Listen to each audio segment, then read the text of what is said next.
daring, resourceful, and sometimes even sweet. But capturing lions in the raw requires creativity and a willingness to play by their rules. Out here, every extraordinary image must be earned, and the predators call the shots.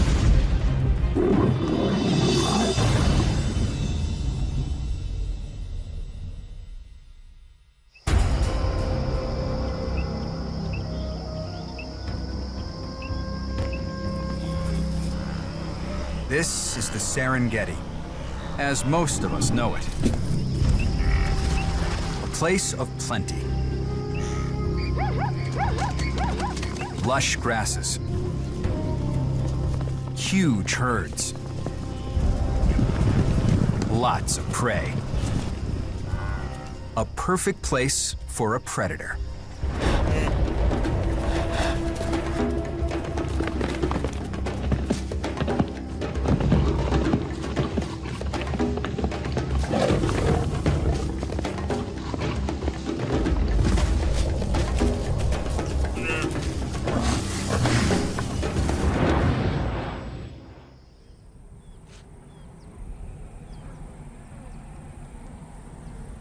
But on the park's eastern edge lies a rougher world.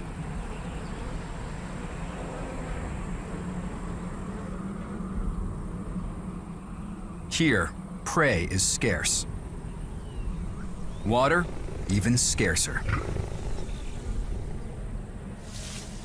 Yet somehow, a lion pride has found a way to make a living in this desolate place.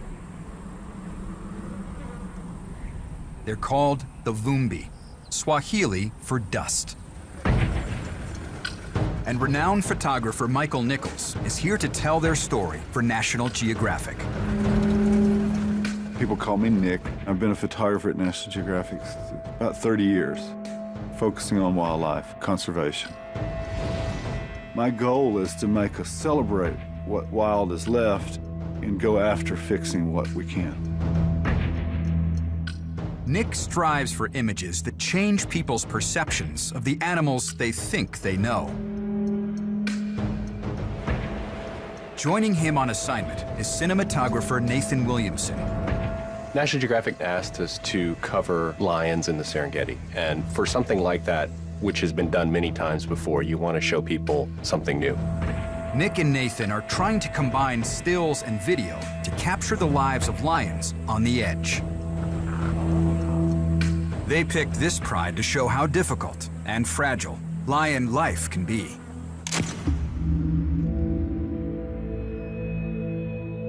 Lion numbers are lower than they've ever been. Fragmentation's happening with the human population exploding all over Africa.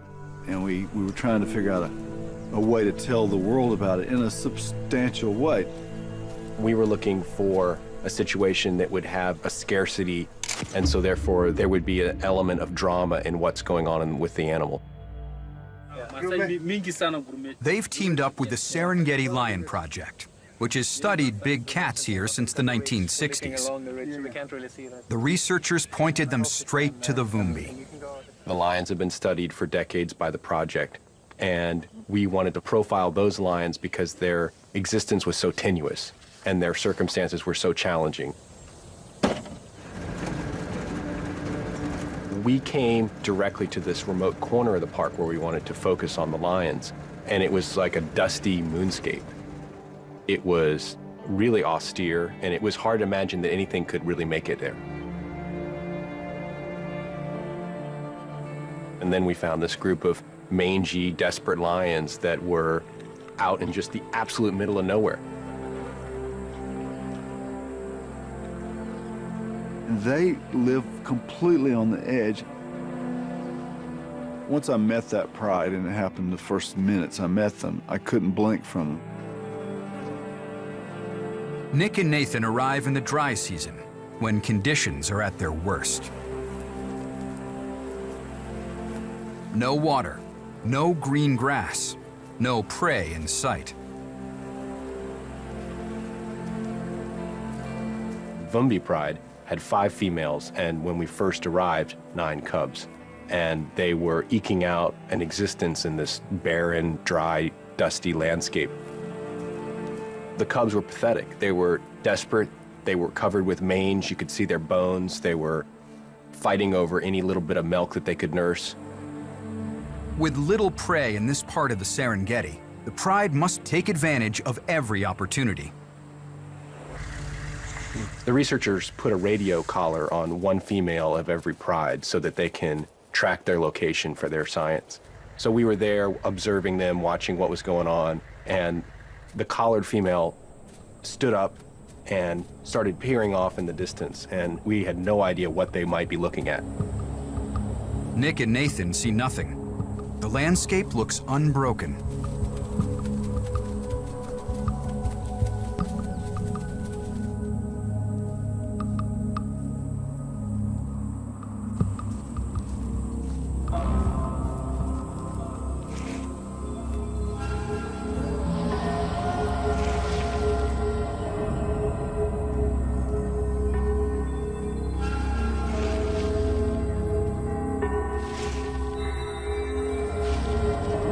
When we showed up there, the collared female and some of the other big females were pawing at this dusty, rocky dust.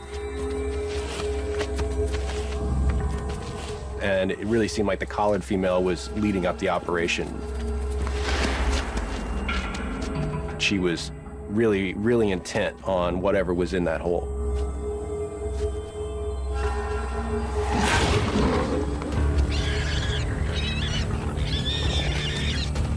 It's a warthog.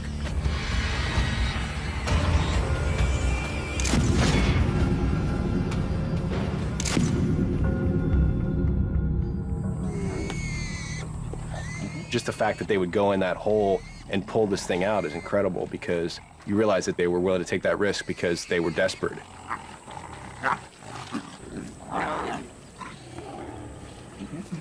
The other side of it was the collared female, who we saw had some gravitas. She seemed to be kind of a leader. But when they got the warthog, she didn't even take a bite. She stayed on the hole because she knew there was another one in there. That just completely blew us away. You know, she knew there was another warthog in there, and she was willing to not eat the first one to take care of the pride. Darkness falls.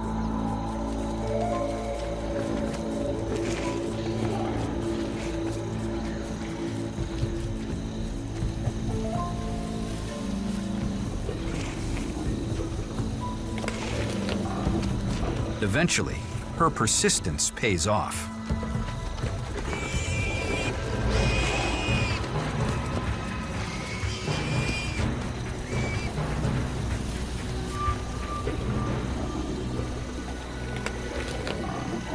You know, I go home that night thinking, what a project we're on. And the beautiful thing for me out of those images, you wouldn't know what happened if you didn't see the video. But the still is what stops it for you, and you can look and examine it and see what everybody's up to. The collared female had a lot to do with the cohesion in the group. That was sacrifice you wouldn't expect from a wild animal. That was the thing that I would say more than anything else made us fall in love with that pride, because we respected so much what they were doing.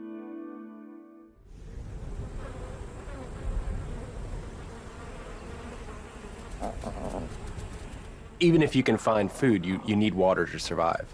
And so, as great a hunter as the collared female was, the lion still needed water. And we were all desperately waiting for the rains. When you come up with the lions and it's the dry time, they don't have water or food or cover. They got nothing. They're like living in a moonscape or a desert.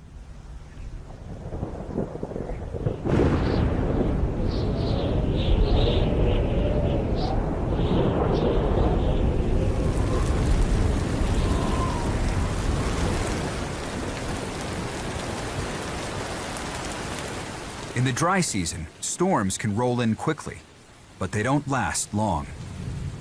Once it started raining, the lions started to lick each other, and we were just wondering, like, what's going on? Are they grooming? Is this some kind of ceremony? Eventually, we realized that they were actually licking water off each other's backs in order to drink. That the rains were so short and were so small that there wouldn't be pools of water for them to drink out of. It was crazy to watch because you're just thinking, it's just unimaginable, I guess, that you'd have to carve out an existence in a landscape that would be so harsh that water wouldn't even last on the ground. You'd have to drink off each other's backs.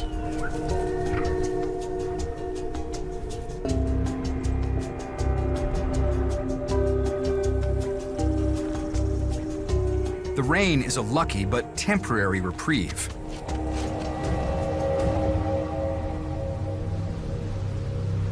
And greater challenges still lie ahead for the Vumbi.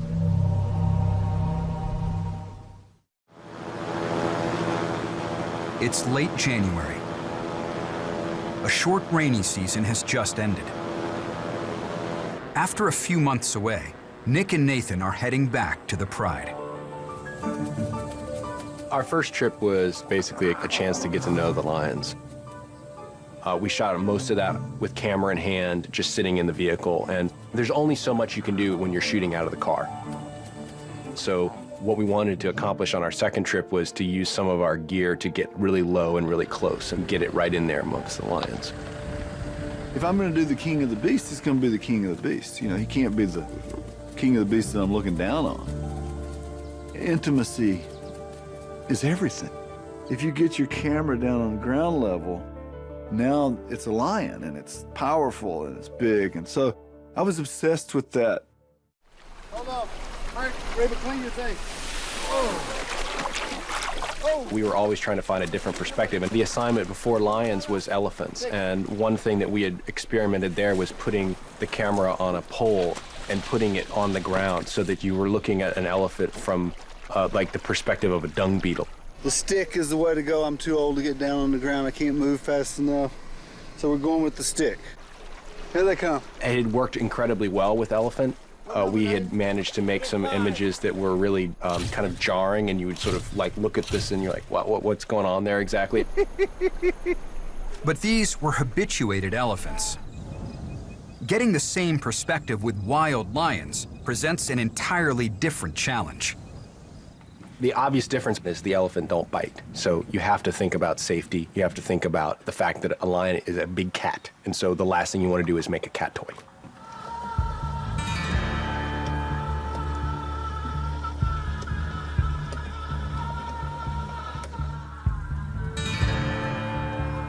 We had this robot constructed for us. It had tank treads, an armored area to hold the cameras, and we built it so that there would be two cameras in it. One for Nick to use to take still pictures with, and one for me to use to make film with. Any of this gear, when you get this wish list, if someone says, like, you can have anything, it's like, wow, you know, I'd like that, and I'd like that, and I'd like that, and I'd like that. And all of a sudden it becomes so complicated that it's just like a house of cards, you know, like, what's gonna fail? Well, we'll go check on the den, and then we'll go back to the Pride. While Nathan works on the robot, Nick and his wife, naturalist Reba Peck, check in on the Pride.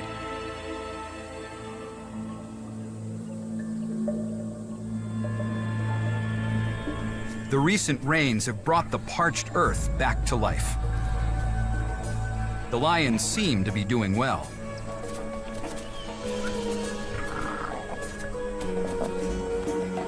As we come back, the cubs are bigger, they're much stronger, they're half the size of their moms, they're fully into meat, but somebody was missing.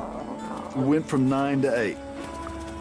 We were kind of speculating, because you could see how they laid and behaved and fed, that you have runts, you have outsiders, and it was one of the outsiders. It's survival of the fittest. But only one death during the dry season is actually a remarkable feat. Across Africa, more than half of all lion cubs die before the age of 2.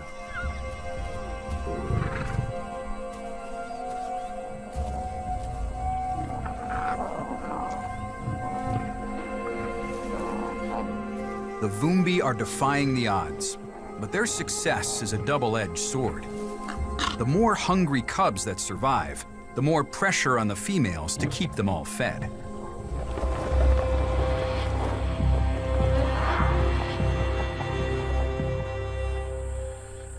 Back at camp, Nathan finally has the robot working. Now it's time to see how the lions will respond to it.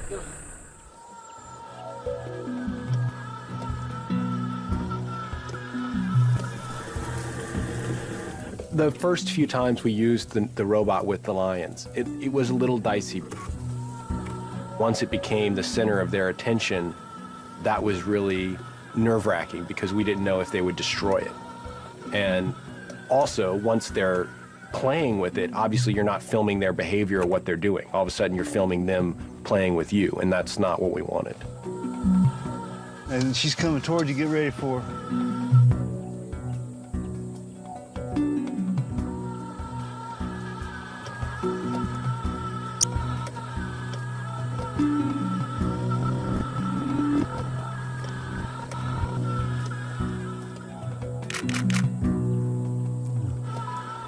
They would start to gather around it and paw at it. And so there were these like crazy moments where I didn't know what to do. I didn't know if they were going to dismember the thing.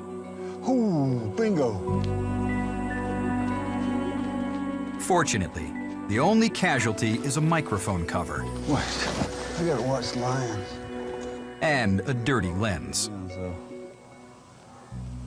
right in the sweet spot.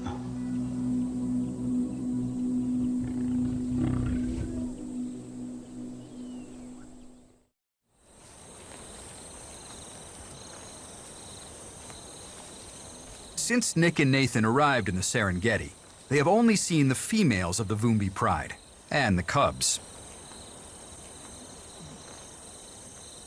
But there are male lions in this part of the park too. The males bring complexity to the pride dynamic, and the photographers are getting impatient for their arrival.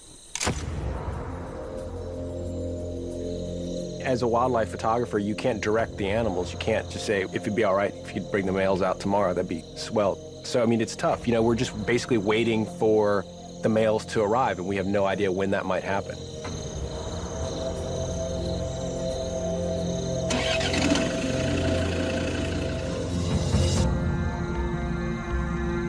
For weeks, Nick and Nathan stay with the females.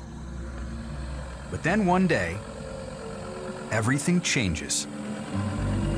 When we first pulled up there and we saw that there was a male with Vumbi, we were super excited. It was early in the afternoon, and we knew immediately we were going to have to ride this one out and stay as long as possible, because anytime when there's a male around the females, something could happen. That's good, that's good. I thought I might be on to a stranger male because they were acting so cautious. If this male has no affiliation with the pride, he'll try to kill the cubs, to eliminate the offspring of rival males, and to bring their mothers back into heat. But the females will fight the males off if they can. And a lot of times the females will die trying to protect their cubs. So there would be some epic battle about to happen. I mean, we had no doubt that those 5 female lions were a force to be reckoned with. They were, I always called them a biker gang. I mean, they were tough.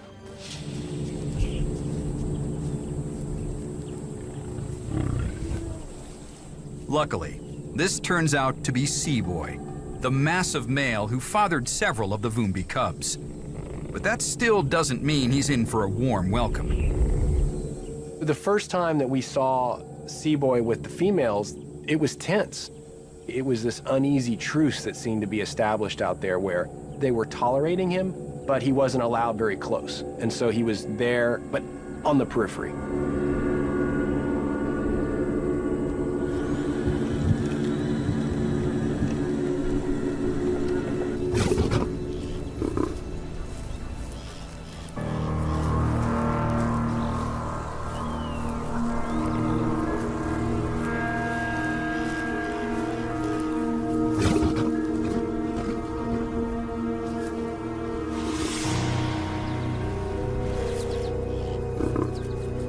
It seemed like they were unsure what to do with him and not trusting him, exactly.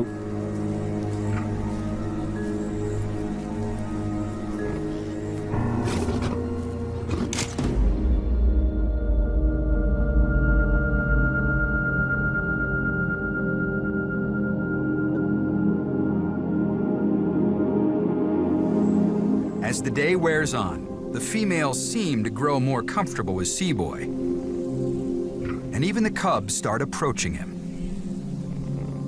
It was a quiet night, it was peaceful, and we were just along for the ride.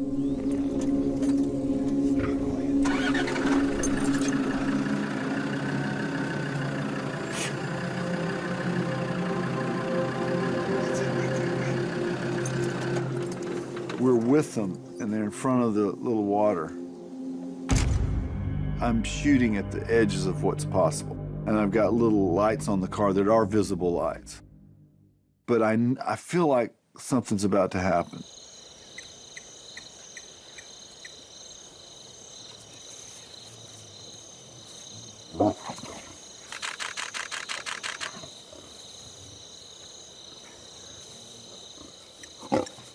Seaboy kept growling at the cubs that wanted to play with him, because the cubs, being like, you know, like cubs do, they wanted to play with the big guy, so they kept going up and greeting him or whatever, and he would snap and growl at him. And then just seemingly out of nowhere, the females snap.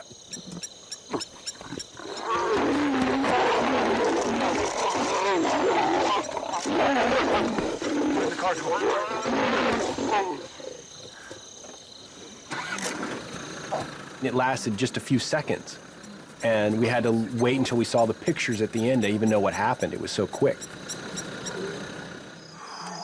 Loud too, man, I tell you what. Yeah, those Bumby girls, she don't mess with Bumby. Don't mess with the Bumby. They circled him. I know. They circled him. No, I nailed it. You see it? Oh, somebody's biting him. Collared female's biting him. No. Biting him. Biting him on the ass. We always knew she was badass. But, you know, that goes against... Everybody's like, oh, no, the male is boss.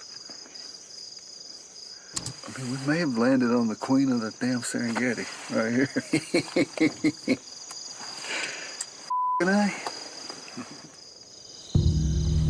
That gave us an image that I thought, at the time, I was like, I didn't think female lions attacked male lions. I thought they ran away. It's a powerful reminder of how viciously the females will protect their cubs. But they don't go so far as to drive Seaboy off completely. Because there are other, less familiar males in the area, and the pride might soon need Seaboy's protection.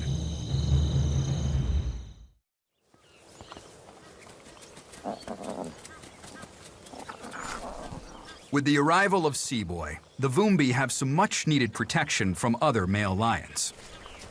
The females are still vigilant, making sure he doesn't get too rough with the cubs. But they'll put up with his temper, because he's a powerful male with a track record of survival.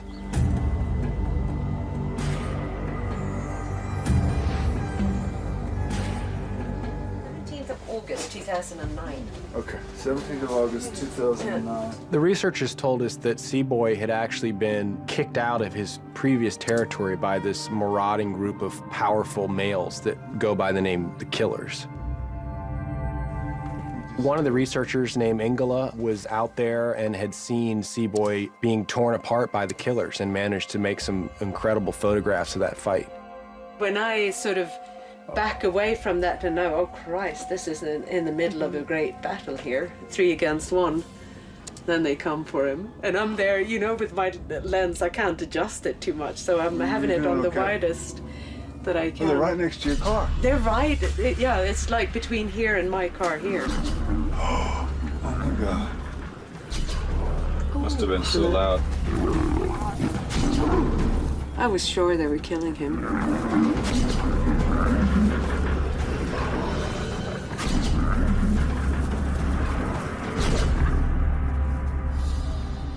It was 3 against 1. But incredibly, Seaboy survived the attack, escaped to a new territory, and took over the Vumbi pride. He had, I mean, what a story. You know, he was complete badass. I mean, this male was so tough that he took on 3 other males. So, you know, he was a character for us immediately. Seaboy brings a level of security that few other males could supply. But on his own, even he will have difficulty preventing a takeover by rival males. The most likely suspects? Seaboy's old enemies.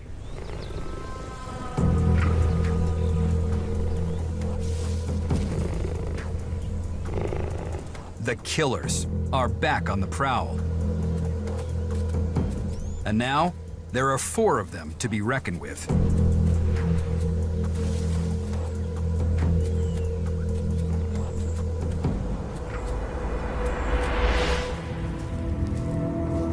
In order to survive in such a place, you need teamwork, and the females gather together and they form a pride, and they look after each other, they have each other's backs, and they defend their territory together as a unit. The males have a similar thing where they form coalitions to compete with other males. The killers are just such a coalition.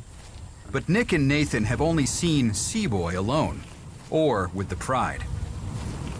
We were out in the afternoon, and we found Seaboy walking towards one of these tall rock outcroppings. Seaboy had been trying to mate with this female, and it wasn't going well.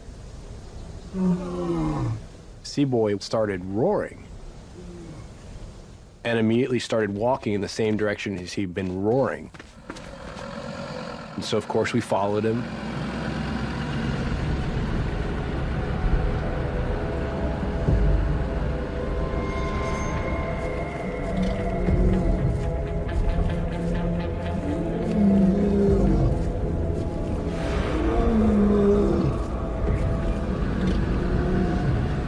Eventually, we saw in the direction he was walking towards another lion coming towards him.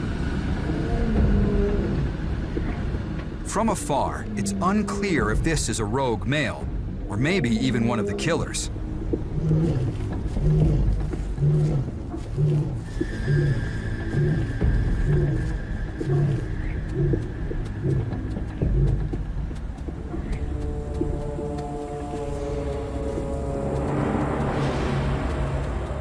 But ultimately, it's neither. Turns out, Seaboy has a coalition partner too. The researchers have named him Hildur.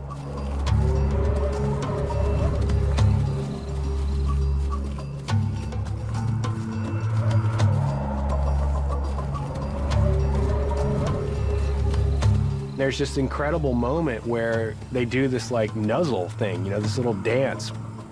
To me, it's just like an amazing example of a coalition and these 2 males sort of affirming their bond together.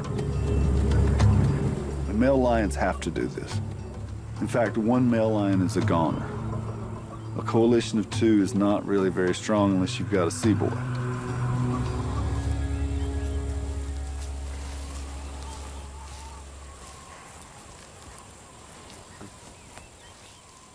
Like Seaboy, Hildur fathered several Vumbi cubs and will fight for their survival. But his arrival puts added pressure on the females of the pride. There are places where male lions absolutely do participate in killing food. But what I saw was the opposite of that. I saw scavengers that get fed because they provide protection, kind of like a mafia situation.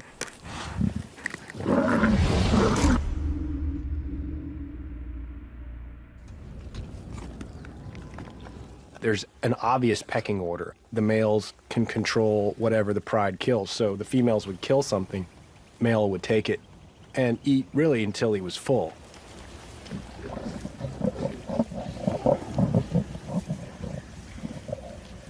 There really is very little to go around, and with a group that big, with a pride that large, 1 small gazelle or whatever it is they killed, there's not enough to go around, even for the cubs.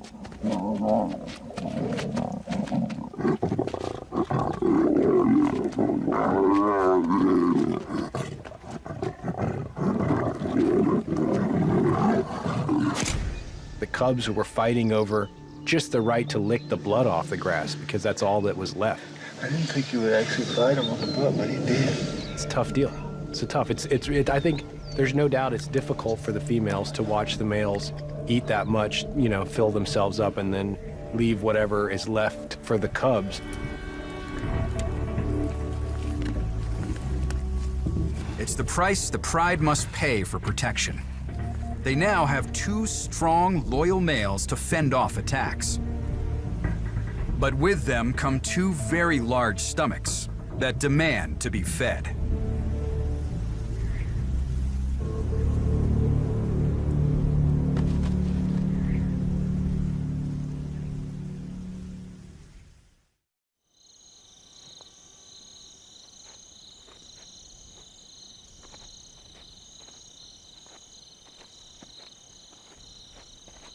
When we went into this project, everybody said, ah, man, lions, all they do is lay around and sleep. And it's true, they sleep an awful lot. But there's like a whole another part about being a lion that happens once the sun goes down. They see far better than the prey at night. So if it's perfectly dark, a lion can walk in amongst the prey and the prey will hardly know they're there. And so we had to find some way to cover that.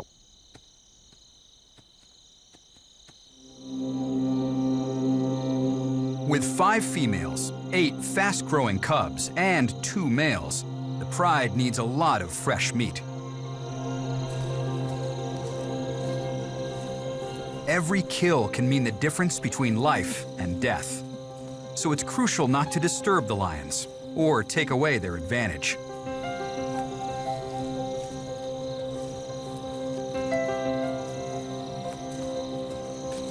For the lions to have the most success, there could be no light. Even moonlight would mess them up. And so for us, that became massively difficult. Our cameras were unable to see when there was no moon. So we had to project this invisible light that only the cameras could see.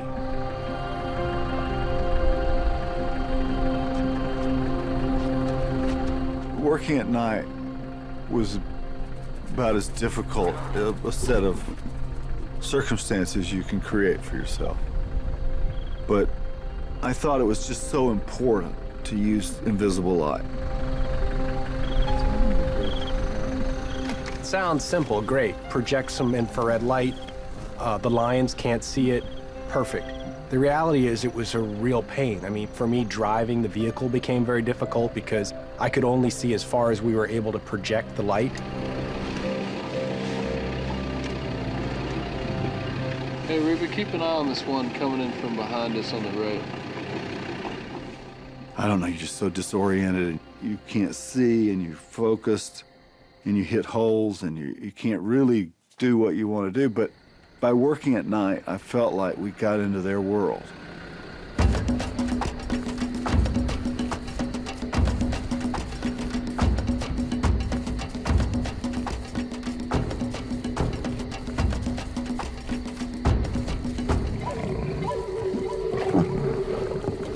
There were several instances where we were right on their tail and they had taken down an animal and we got there before it was dead.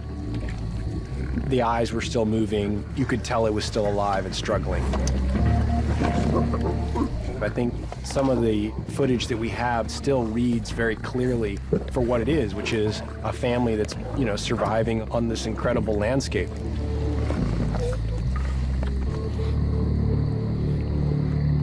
We made several frames that were really, really cool.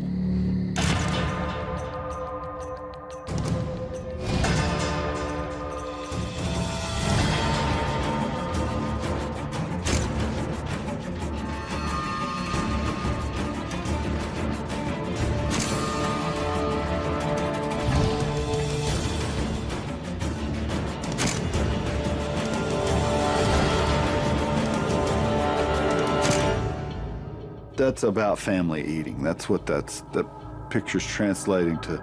We fed the family tonight.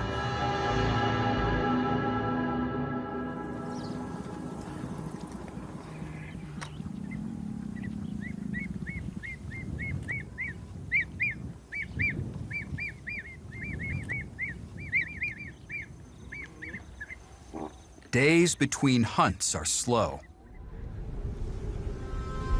But just over the horizon, the killers are gearing up for a raid. The males that kicked Seaboy out of his last pride are looking for another one to take over. They're known for killing cubs. Rival males, and even adult females that stand in their way. There is no guarantee that Seaboy and Hildur will be able to defend the pride from their onslaught, even if the females join in the defense. With their cubs almost ready to go off on their own, the Vumbi pride is about to face the ultimate challenge to their survival.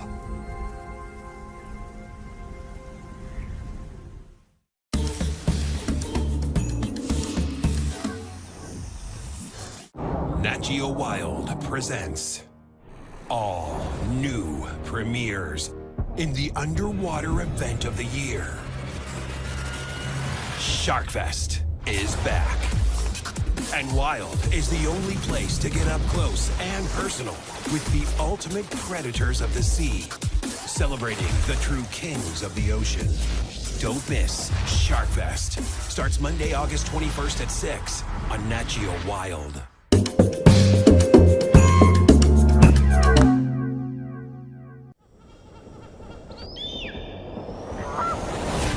They're some of the most beautiful, most powerful, most incredible animals on the planet, and Nat Geo Wild is dedicated to protecting them. The forest is disappearing. It's a sad story, but one that we have to tell. Join us as we venture deep inside the wild places they call home and find out what can be done to save them. Mission Critical. New episodes every month on Nat Geo Wild.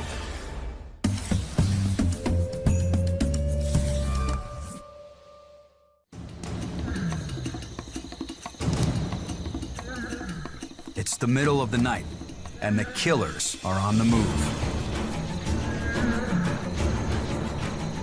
The team is tracking them into Vumbi territory and bracing for a showdown.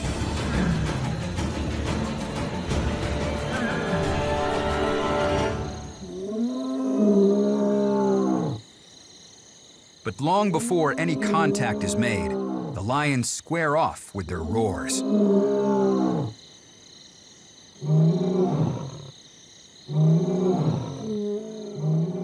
There's this incredible communication that goes on, particularly at night. We're with Vumbi, and we hear roars in the distance, and Vumbi perks up, and then they roar back.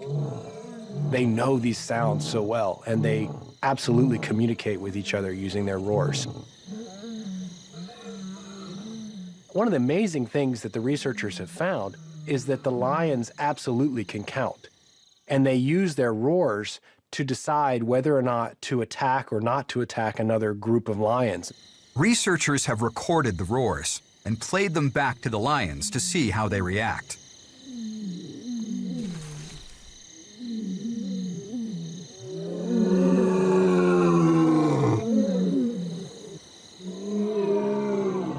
So they have found by playing, for example, 2 roars to a group of lions that say number 5, if they play 2 roars and there's 5 lions listening, those 5 will almost always come towards the 2, ready to attack. And yet if they play, say, 10 roars and the other group is 5, the other group will often go away.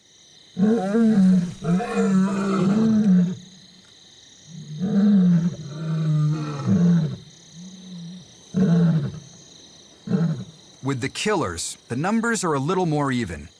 4 of them versus Seaboy, Hildur, and 5 females. Only time will tell if the killers like those odds. Did you look over this way, Nick? But the night doesn't go as expected. As the killers approach, a lone female crosses their path.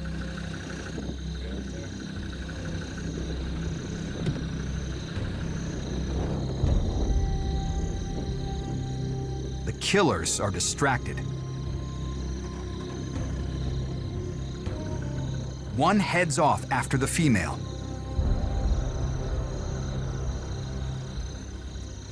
and the others suddenly seem less focused.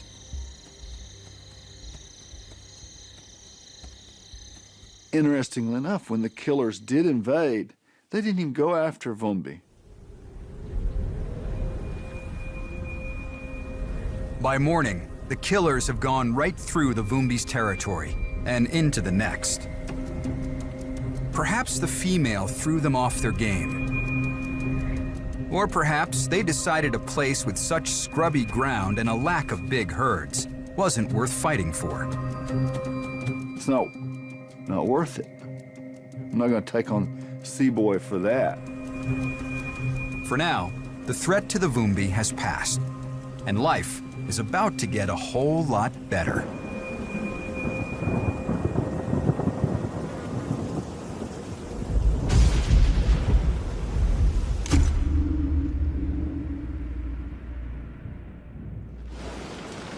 Rain, in all of my world out there, rain is something I savor. Turn toward him a little, turn toward him a little. For us, it makes it difficult. You're getting the water off your lens as much as you're shooting, and water's in the car, like water's coming in every opening. But rain meant sunshine in the lion's life. They're really on the edge, and the rains came, and then the prey picks up, and life is all of a sudden pretty easy.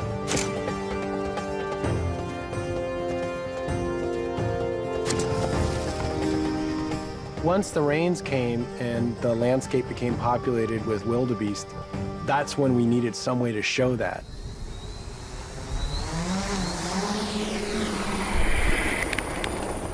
And so we had this new bit of technology, this small helicopter, that we were able to deploy and take our cameras just 20, 30 meters above the ground.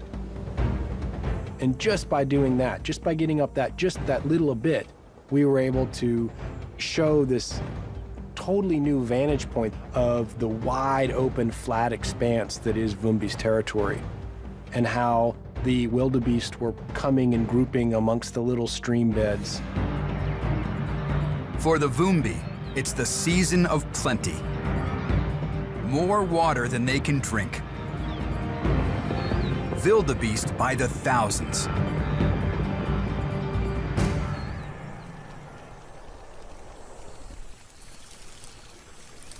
The cubs have survived their first dangerous dry seasons and are just about ready to strike out on their own.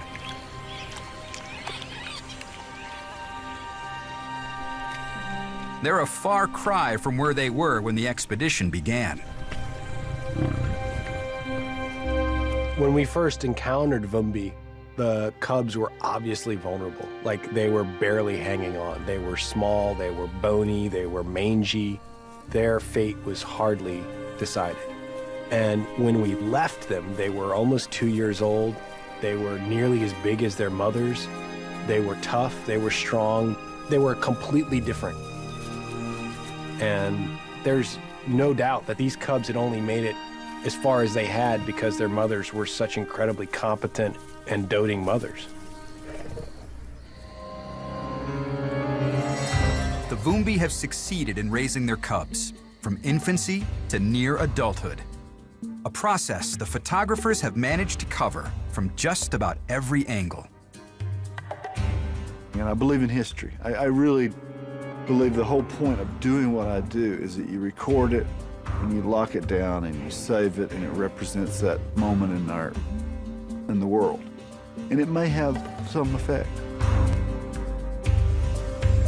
You do want people to care for, to walk away and to actually care for those animals, to feel like they're worthy of saving, worthy of keeping, because certainly their existence in the world is fragile. This project wasn't about the Vumbi pride. It became, they stole our hearts, and they showed us these lions on the edge.